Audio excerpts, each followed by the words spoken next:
Welcome back to another new video in SD bio.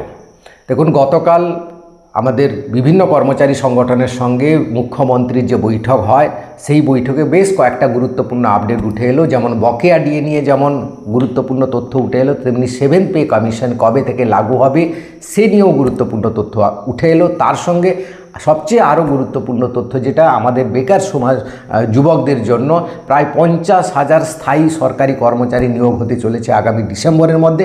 এই সমস্ত তথ্য আমি ডিটেলসে বলবো কী কী হয়েছে। তার সঙ্গে আরও চাঞ্চল্যকর তথ্য, যেটা হিস্টোরিক্যালি ডিফারেন্ট পে লেভেলের জন্য 8th পে কমিশন সেন্ট্রাল গভর্নমেন্টে, সেখানে রেকমেন্ডেশন হয়েছে 4 পয়েন্টের ফিডমেন্ট ফ্যাক্টর, অর্থাৎ 400% স্যালারি হাইক, যেখানে এনডিটিভি থেকে শুরু করে সমস্ত নিউজ মিডিয়া বা ন্যাশনাল নিউজ চ্যানেলগুলো দেখাচ্ছে। এখনও আমাদের বাংলার নিউজ চ্যানেল সেই নিয়ে কিন্তু ঘুম ভাঙেনি, কিন্তু সারা ভারতবর্ষে ভাইরাল হয়েছে কি সেই রেকমেন্ডেশন। এবং সেখানে বলা হয়েছে হিস্টোরিক্যালি এই যে ফিডমেন্ট ফ্যাক্টর দেওয়া হবে, সেখানে কিন্তু প্রত্যেকটা পে লেভেলের জন্য আলাদা আলাদা দেওয়া হবে, সেটা নিয়েও ডিটেলসে বলবো। তাই ভিডিওটা অবশ্যই শেষ পর্যন্ত দেখুন। ভালো লাগলে লাইক করে বন্ধুদের শেয়ার করে দেবেন, চ্যানেলে নতুন হলে চ্যানেলটা সাবস্ক্রাইব করে নেবেন। দেখুন, গতকাল ডিএ নিয়ে যে বৈঠক হয়, প্রায় 1 ঘন্টা 40 মিনিট বৈঠক হয়। তার মধ্যে যে আমাদের ডিএ বৈঠকের পরে আমাদের শ্রদ্ধেয় শিক্ষক ভাস্কর ঘোষ মহাশয় তিনি সাংবাদিক সম্মেলনে যেটা জানান, কিন্তু সমস্ত কিছু পজিটিভ দিকগুলো নিয়ে আলোচনা হয়েছে। শুধু কর্মচারী সংগঠন শুধু তাদের বকেয়া ডিএ অমুক তমুক নয়, রিক্রুটমেন্ট নিয়েও তারা কথা বলেছেন এবং সেই কথার মুখ্যমন্ত্রী কথাও দিয়েছেন, সমস্ত কথা মেনেও নিয়েছেন। দেখো, বকেয়া ডিএ নিয়ে যেটা বলেছেন, সুপ্রিম কোর্টের যে রায় রয়েছে সেই রায় অক্ষরে অক্ষরে পালন করবে আমাদের রাজ্য সরকার, সে কথা তিনি জানিয়ে দিয়েছেন। এবং এর জন্য তিনি কিছুটা সময় চেয়েছেন, কারণ ফান্ড অ্যালোকেশনের ব্যাপার রয়েছে। এবং এই বকেয়া ডিএ যে জমা হবে পিএফ অ্যাকাউন্টে, সেই পিএফ লকিং পিরিয়ডও কমানোর চেষ্টা করবেন বলে তিনি কথা দিয়েছেন। পরবর্তীকালে কর্মচারী সংগঠনগুলো নিয়ে একটা কমিটি তৈরি করা হবে এবং সেই কমিটি বিভিন্ন বছরের টাইম অন্তর অন্তর তারা মিটিংয়ে বসবেন, যাতে কর্মচারী তাদের যে দাবি দেওয়া তারা পেশ করতে পারেন। সেখানে মুখ্যমন্ত্রী নিজেও বসবেন বলেছেন, বা স্বরাষ্ট্র সচিবকে দিয়ে একটা কমিটি তৈরি করে গঠন হবে। তো এই যে দিকগুলো খুলে যাচ্ছে, এগুলো কিন্তু কর্মচারীদের জন্য খুবই ভালো খবর। এবং পে কমিশনের কথা নিয়ে যে করেছে, পে কমিশন আগামী বছর অর্থাৎ 2028 জানুয়ারি মাস থেকে লাগু হয়ে যাচ্ছে পে কমিশন। কিন্তু ফিডমেন্ট ফ্যাক্টর নিয়ে যেটা আমি বলছিলাম, 4 পয়েন্ট ফিডমেন্ট ফ্যাক্টর বা 400% স্যালারি হাইকের কথা, সেটাইতে একটু পরে আসছি আমি। এবং জুন মাসের বাজেটের মধ্যে বকেয়া ডিএর ব্যাপারটা মিটিয়ে দেওয়ার কথা বলা হয়েছে। জুন মাসের বাজেটের মধ্যে তাকে অর্থ দপ্তরের অ্যালোকেশন করা হবে এবং 40% ডিএ মিটিয়ে দেওয়া হবে, কয়েকটি কিস্তিতে মিটিয়ে দেওয়া হবে, এই রকম কিন্তু কথা দিয়েছেন। ট্রান্সফার পলিসি নিয়ে বিভিন্ন দপ্তরে যে ট্রান্সফার পলিসি নিয়ে জটিলতা রয়েছে, কোর্ট কাচারি রয়েছে, সেগুলোকে সরলীকরণ করা হবে। এবং নতুন রিক্রুটমেন্ট পলিসি তৈরি করা হচ্ছে আগামী বুধবার দিন, আগামীকাল, যেটা পূর্ণাঙ্গ মন্ত্রিসভা নিয়ে বৈঠক করবেন মুখ্যমন্ত্রী। সেখানে কিন্তু নতুন রিক্রুটমেন্ট পলিসি নিয়ে কিন্তু বৈঠক করা হবে। সেই বৈঠকে 2026 থেকে যে রিক্রুটমেন্ট পলিসি তৈরি হবে পশ্চিমবঙ্গের জন্য, যাতে কিন্তু কোনো কিছু অসুবিধায় না পড়ে যারা চাকরি প্রার্থী রয়েছেন। আমি এর আগের ভিডিওতে বলেছিলাম অর্থমন্ত্রী হচ্ছেন বা উচ্চশিক্ষামন্ত্রী হচ্ছেন স্বপন দাশগুপ্ত, দেখো মিলিয়ে নাও। আমি আগের একটা ভিডিওতে বলেছিলাম শিক্ষামন্ত্রী হচ্ছেন শঙ্কর ঘোষ, সেটাও মিলিয়ে নাও। এই 2-3 দিন আগেই একটা ভিডিওতে বলেছিলাম 500,000 চাকরি নিয়োগ হতে যাচ্ছে, তোমরা দেখতে পাচ্ছ। সেই নিয়োগ কিন্তু আজকে মুখ্যমন্ত্রী গতকাল ঘোষণা করে দিয়েছেন বা জানিয়ে দিয়েছেন সবার উদ্দেশ্যে, যে 50,000 নিয়োগ হতে যাচ্ছে বিভিন্ন দপ্তরে সরকারি কর্মচারী। এবং এই নিয়োগ কিন্তু কোনো কন্ট্রাকচুয়াল নয়, একদম পারফেক্টলি তিনি বলে দিয়েছেন যে স্থায়ী চাকরি নিয়োগ হবে। কারণ বিভিন্ন দপ্তরের মধ্যে যে কর্মচারীর অভাব রয়েছে, সেই অভাব পূরণ না করলে কিন্তু সরকারি কাজকর্মের এগোবে না, যার ফলে কিন্তু এই 50,000 নিয়োগ হচ্ছে। তাই যারা আমি বারবার বলছিলাম ভালো ভালো খবর আসতে শুরু করেছে, তোমরা কিন্তু পড়াশোনায় শুরু করে দাও, সেই খবর কিন্তু এবার কিন্তু সত্যি হলো। দেখো, প্রত্যেকটা কথা কিন্তু লেগেই যাচ্ছে।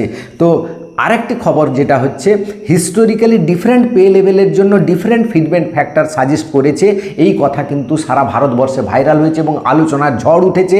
সেই কারা এই সাজেশান করেছে 7th পে কমিশনকে? IRTSA, এটা 8th পে কমিশনকে হবে, যেটা আমাদের রাজ্যের জন্য 7th পে কমিশন। IRTSA এটাই হচ্ছে একটি রেলের সংস্থা যেটা টেকনিক্যাল সংস্থা রয়েছে এবং সেটা খুব স্ট্রং তার ইউনিয়ন রয়েছে, এদের রেকমেন্ডেশন কিন্তু পে কমিশনে খুব গুরুত্বপূর্ণ ভূমিকা পালন করে প্রত্যেকবারই। এবং 7th pay commission 8th pay commission কলকাতায় আসছেন আগামী 9th বা 10th জুন, দুদিন ধরে থাকবেন। আমাদের রাজ্যের সমস্ত কর্মচারী সংগঠনের সঙ্গে তারা বসবেন এবং বসে তারাও 8th পে কমিশন কত লাগু হয় তাদের রেকমেন্ডেশন নেবেন, তাদের সাজেশান নেবেন কি হতে চলেছে। এখন IRTS-এর যে রেকমেন্ডেশন সেটা সারা ভারতবর্ষব্যাপী যে ঝড় উঠেছে, সেই ঝড়ের যুক্তিটা কি দেখো, কেন তারা বলছেন বিভিন্ন পে লেভেলে বিভিন্ন ফ্যাক্টর ফিটমেন্ট ফ্যাক্টর হবে। তাদের যুক্তি হচ্ছে প্রত্যেকটা পে লেভেলের জন্য রেসপন্সিবিলিটি আলাদা, প্রত্যেকটা পে লেভেলের জন্য টেকনিক্যাল এক্সপার্ট আলাদা রকম লাগে, প্রত্যেকটা পে লেভেলের ডিসিশন মেকিং অ্যাডভাইসারি আলাদা থাকে, প্রত্যেকটা পে লেভেলের জন্য রিস্ক প্রোফাইল আলাদা থাকে এবং সুপারভাইজারি বার্ডেন থাকে প্রত্যেকটা কাজের, অর্থাৎ দায়িত্ব প্রত্যেকটা ডিপার্টমেন্টের জন্য আলাদা আলাদা। তাই ফিটমেন্ট ফ্যাক্টর কিন্তু প্রত্যেকটার জন্য আলাদা আলাদা হওয়া উচিত, এই যুক্তি তারা দিয়েছেন, যেটাকে বলা হচ্ছে historically different pay level fitment factor লাগু হতে চলেছে।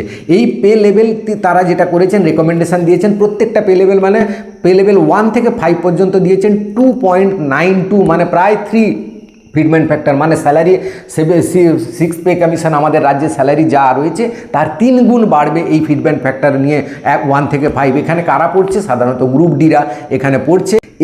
6 থেকে 8 পে লেভেলে গ্রুপ সিরা পড়ছে, এখানে 3.50 অর্থাৎ 3.5 গুণ স্যালারি বা প্রায় 69,000 হয়ে যাওয়ার সম্ভাবনা রয়েছে। এবার পে লেভেল 9 to 12 সেখানে বলা আছে 3.8, এখানে কারা পড়ে না primary teacher, upper primary teacher, 9-10 teacher, 11-12 teacher সবাই কিন্তু এই পে লেভেল 9 থেকে 12 মধ্যে পড়ে। এখানে ফিটমেন্ট ফ্যাক্টর 3.80 অর্থাৎ প্রায় 4 গুণ স্যালারি বাড়ার কথা বলা হচ্ছে। এবং সবচেয়ে হাইয়েস্ট পে লেভেল যেটা থাকে 17 থেকে 18 পে লেভেল, যারা হচ্ছে ক্যাবিনেট সেক্রেটারি থাকেন যারা, তাদের সবচেয়ে বেশি রেসপন্সিবিলিটি থাকে, তাদের বেসিক পে বর্তমানে হচ্ছে 2.5 লক্ষ টাকা পার মান্থ। তারা 4.38 কথা বলছেন, অর্থাৎ 400%-এর বেশি স্যালারি হবে, অর্থাৎ স্যালারি গিয়ে দাঁড়াবে 10,95,000, প্রায় 11 লক্ষ টাকা তারা পার মান্থ স্যালারির দাবি করছেন।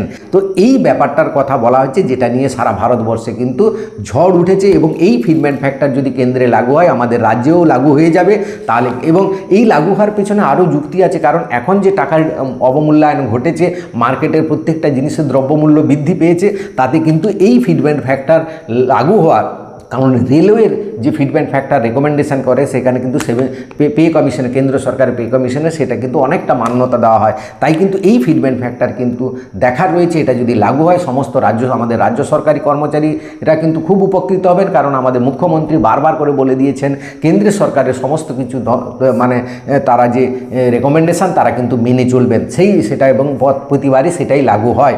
তাই কিন্তু ফিটমেন্ট ফ্যাক্টর কিন্তু খুব গুরুত্বপূর্ণ ভূমিকা প্লে করতে চলেছে আমাদের রাজ্য সরকারি কর্মচারীদের জন্য। এবং অবশ্যই আপনার কমেন্ট করে জানাবেন আপনার মতামত কি। Thank you for watching.